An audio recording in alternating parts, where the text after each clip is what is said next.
ब्रह्मा, विष्णु, महेश ये अजर अमर हैं। उनकी कभी जन्म या मृत्यु नहीं होती। वही तो सृष्टि के रचनहार हैं। उनका कभी विनाश नहीं होता। वो ही जगत के पालनहार हैं। वास्तव में परमात्मा तो निराकार है। यदि आप अपने जीवन में सुख प्राप्ति चाहते हो तो एकादशी का व्रत कीजिए, श्राद्ध निकालिए। जो श्रद्धालु लोग इस जन्म में दुख भोगते हैं वो उनके पिछले जन्मों के कर्मों का फल है, और पिछले जन्मों के कर्म फल को भगवानों को भी भोगना पड़ता है। तो फिर आम जीव की क्या औकात है? अगर परमात्मा की प्राप्ति चाहते हो तो हमारे साथ बोलिए, हरे राम राम राम हरे हरे, हरे राम राम राम हरे हरे, हरे कृष्णा कृष्णा कृष्णा हरे हरे, हरे कृष्णा कृष्णा कृष्णा हरे हरे। बोलो शेरा वाली माता की राधे राधे राधे राधे राधे राधे राधे राधे। भक्तों, यदि आप में से किसी के भी मन में कोई भी आशंका हो, कोई भी प्रश्न हो तो निसंकोच पूछिएगा। महात्मा जी, आप ये भोली भाली जनता को क्यों गुमराह कर रहे हो? अरे दुष्ट लड़की, तेरा ये बोलने का दुस्साहस कैसे हुआ? तेरे पास क्या आधार है कि मैं जनता को गुमराह करता हूँ? लगता है ये हिंदू विरोधी है। ए चल नीचे बैठ।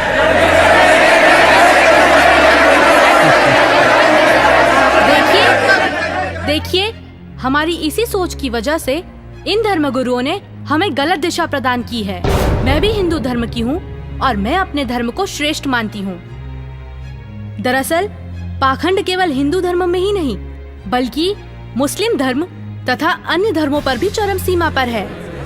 लेकिन ये हिंदू धर्म की आड़ में नकली संत अपना मनमाना आचरण करके शास्त्रों के विरुद्ध ज्ञान दे रहे हैं, और यही कारण है कि भक्ति करने वाले भक्त को वो लाभ नहीं मिले जो मीराबाई को मिला है, ध्रुव प्रहलाद को मिला है, नानक जी को मिला है।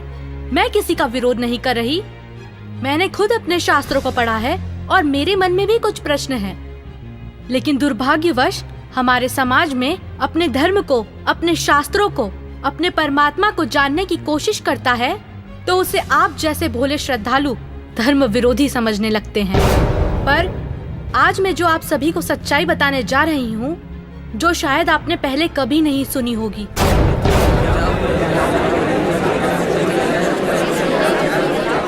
ज्यादा बात मत बना लड़के। तेरे पास क्या प्रमाण है? बताती क्यों नहीं? महात्मा जी, थोड़ा धीरज रखिए और सुनिए। आप ही ने तो कहा था ब्रह्मा, विष्णु, महेश अजर अमर हैं, उनका कभी विनाश नहीं होता, वही सृष्टि के रचनाहार हैं। मैंने टीवी पर एक संत रामपाल जी का सत्संग सुना, उसी से पता चला। पता है उन्होंने क्या कहा? रुकिए एक मिनट, अभी बताती हूँ।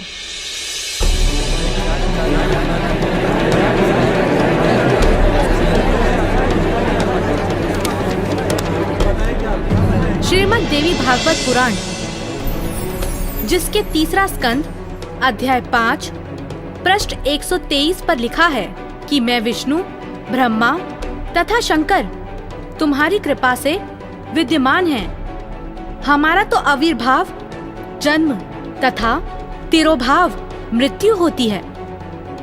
हम नित्य अविनाशी नहीं हैं।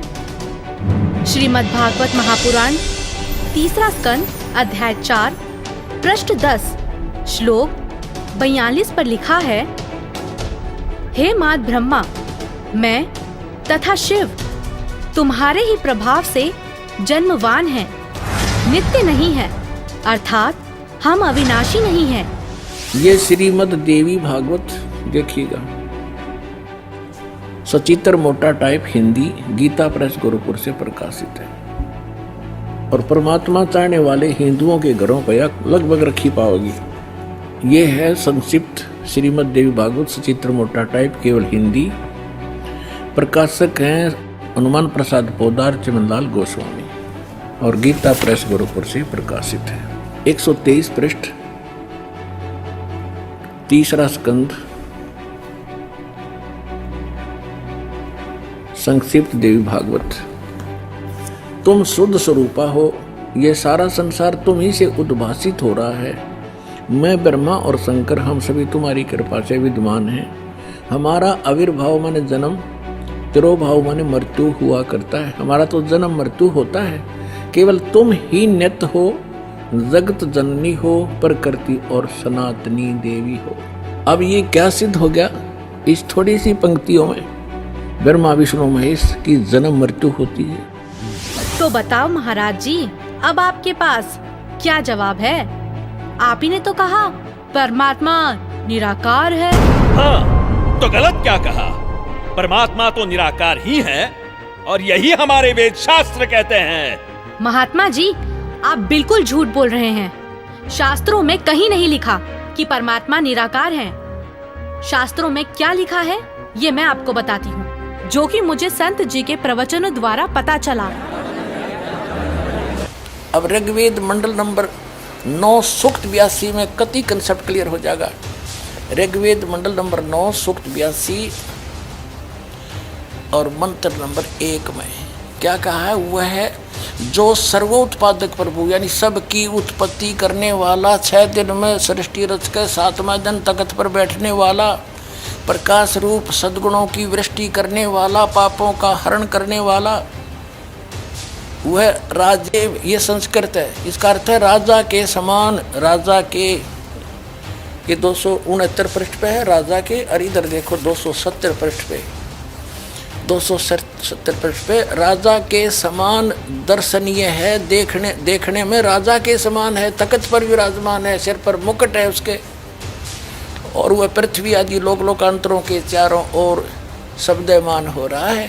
वह वर्णीय पुरुष को, अच्छी आत्मा को, जो दृढ़ भक्त है उसको पवित्र करता हुआ प्राप्त होता है। कैसे? जिस प्रकार विद्युत स्नेह वाले स्थानों को आधार बनाकर प्राप्त होता है। आगे किस लिए आता है? उद्देश्य क्या होता है आने का?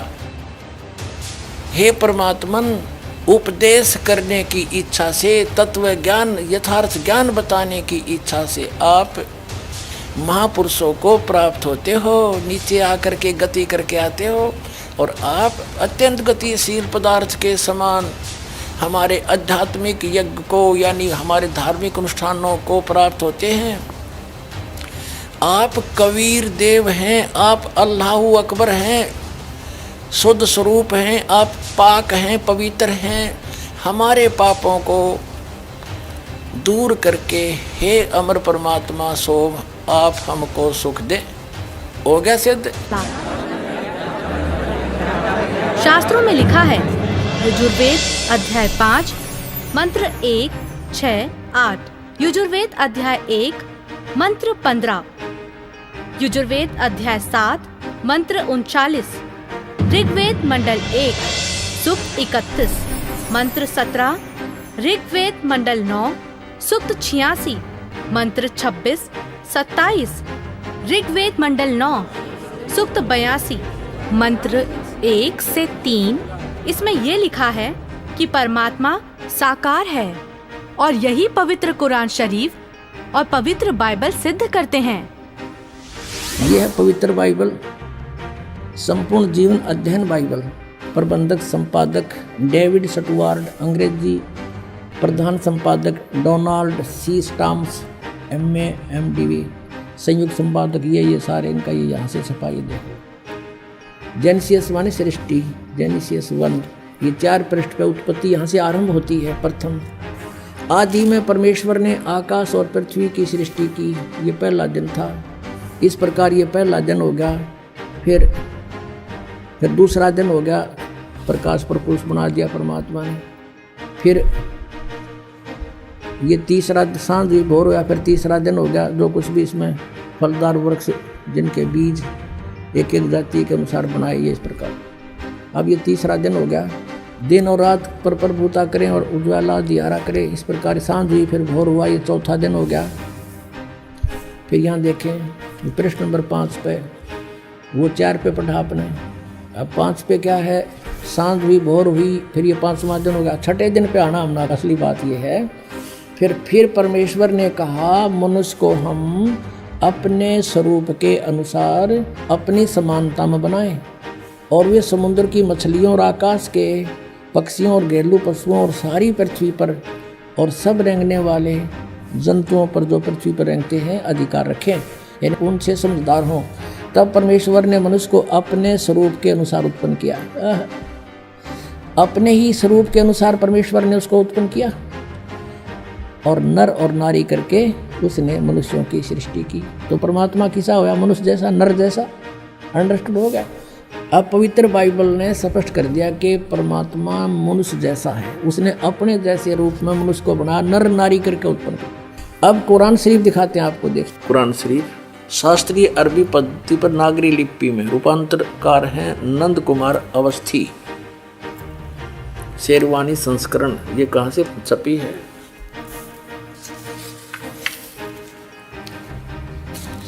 ये वही लिखा कि वो इस्लामी किताब, इसमें कोई संदेह की गुंजाइश नहीं है।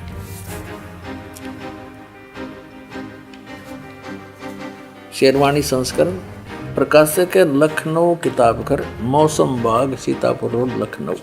हम यहाँ पढ़ेंगे, हिंदी पढ़ेंगे।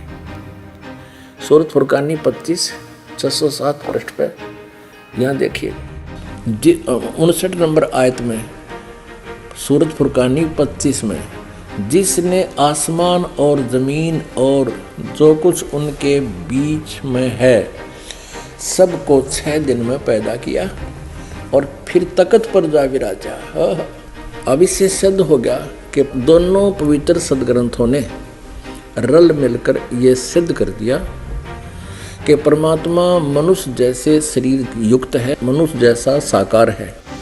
महात्मा जी, आपने ये भी झूठ कहा है कि श्राद्ध निकालने, व्रत करने से सुख और मुक्ति मिलती है, जबकि संत जी के प्रवचनों से सुना है कि गीता अध्याय 9 के श्लोक 25 में कहा है, पितरों को पूजने वाले पितरों को प्राप्त होते हैं, भूतों को पूजने वाले, पिंड दान करने वाले भूतों को प्राप्त होते हैं, अर्थात भूत बन जाते हैं।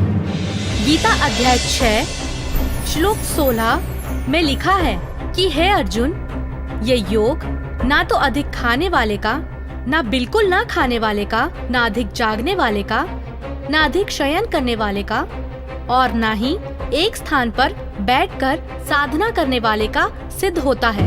गीता अध्याय 16 श्लोक 23-24 में कहा है कि शास्त्र विधि को त्याग कर जो साधक मनमाना आचरण करते हैं, उनको ना तो कोई सुख होता है, ना कोई सिद्धि प्राप्त होती है, तथा ना उनकी गति अर्थात मोक्ष होता है। अरे क्या चल क्या रहा है इस लड़की का? अरे कोई तो रोको उसे। ये लड़की सही बोल रही है।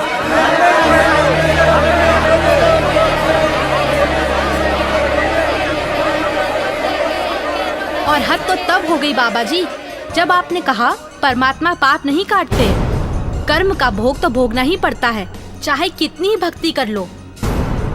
सब झूठ है, सब। आपको पता है हमारे शास्त्र क्या प्रमाणित करते हैं?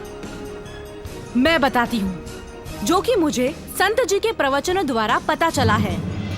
ऋग्वेद मंडल 10 सूक्त 161 मंत्र 2, 5 सूक्त 162 मंत्र 5, सूक्त 163 मंत्र 1 से 3 में लिखा है कि परमात्मा जो चाहे वो कर सकता है, प्रत्येक प्रकार के रोग कष्ट को नष्ट कर सकता है, और यदि कोई मृत्यु के भी निकट पहुंच जाता है तो उसे 100 वर्ष की आयु प्रदान कर सकते हैं।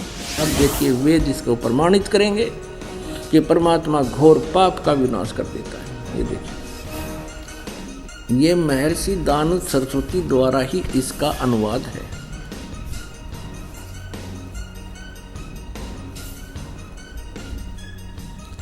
प्रकाशक हैं सर्वदेशिक आर्य प्रतिनिधि सभा 2/5 महर्षि दान भवन रामलीला मैदान नई दिल्ली से।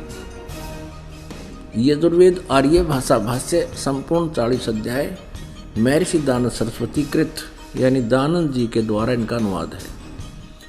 मुद्रक है Prince offset printers 1510 Pataudi house Daryaganj नई दिल्ली से। अब देखिएगा यजुर्वेद के 8वें अध्याय का 13वां मंत्र स्पष्ट करेगा।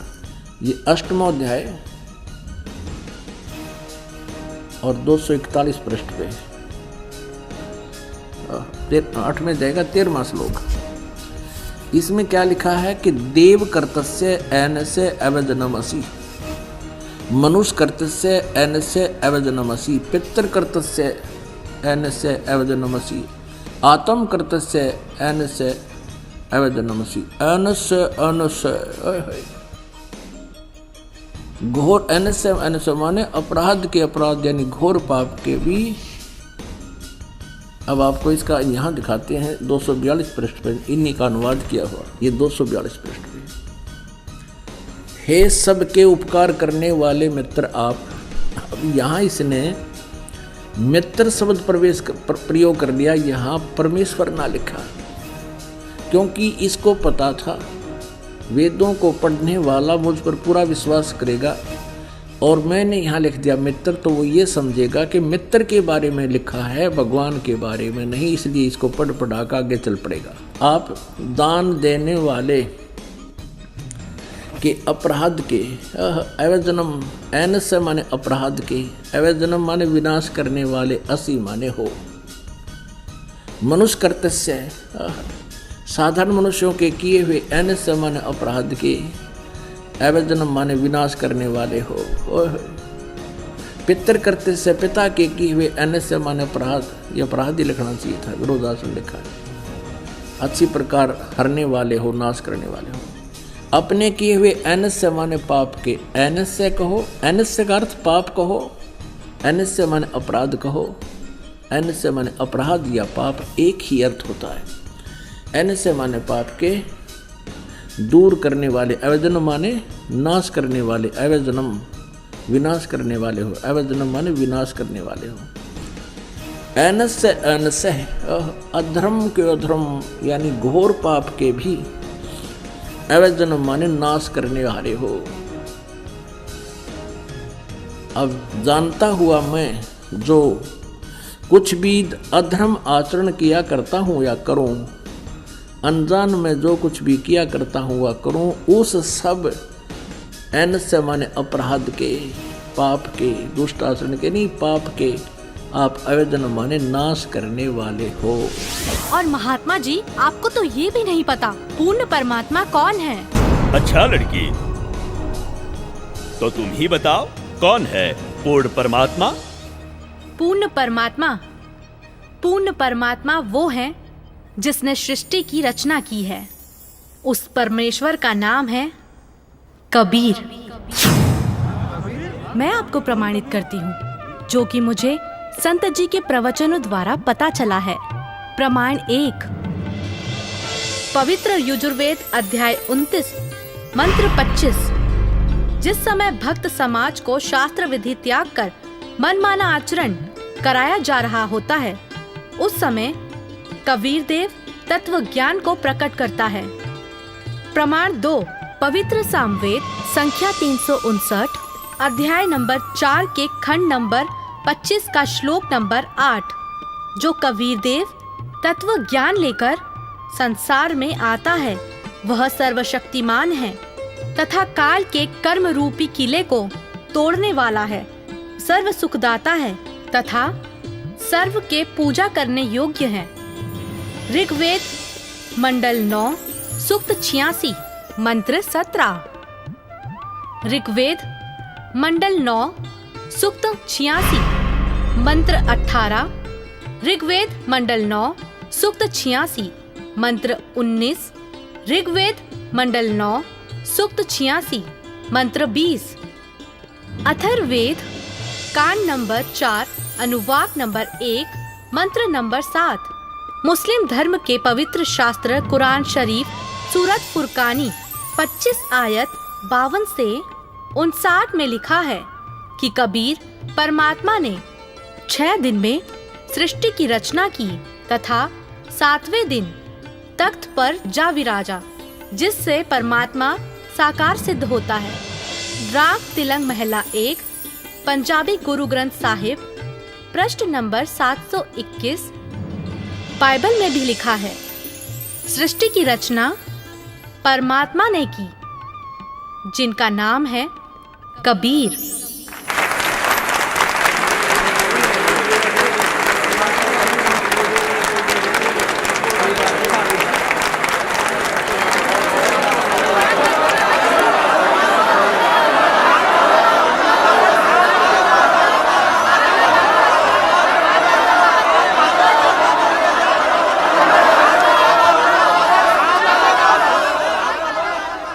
बहन माफ करना, मुझसे गलती हो गई।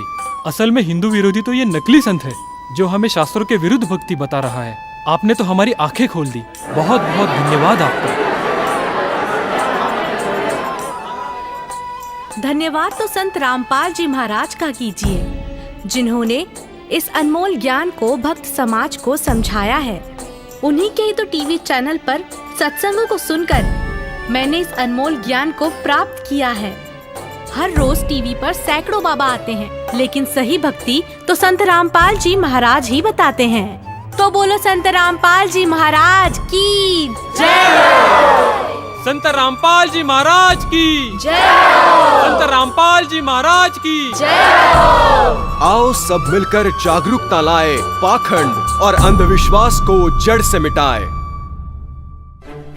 अंधश्रद्धा भक्ति मानव जीवन के लिए बेहद खतरनाक है। शिक्षित समाज से निवेदन है कि नकली और शास्त्र विरुद्ध साधना बताने वाले धर्म गुरुओं से बचे तथा नकली धर्म गुरु का विरोध करे। सभी धर्मों में पाखंडवाद चरम सीमा पर है। समाज को चाहिए कि गलत साधना बताने वाले धर्म गुरुओं का डटकर विरोध करे। पुस्तक अंधश्रद्धा भक्ति खतराए जान को पढ़े। हमारे इस वेबसाइट पर जाकर इस पुस्तक को निःशुल्क पाए, या फिर आपका पूरा नाम, पता और फोन नंबर इन नंबरों पर SMS करें। अवश्य देखिए जगतगुरु तत्वदर्शी संत रामपाल जी महाराज के मंगलमय प्रवचन हर रोज इन चैनलों पर। सोशल मीडिया पर हमसे जुड़ने के लिए लाइक, सब्सक्राइब और फॉलो जरूर करें।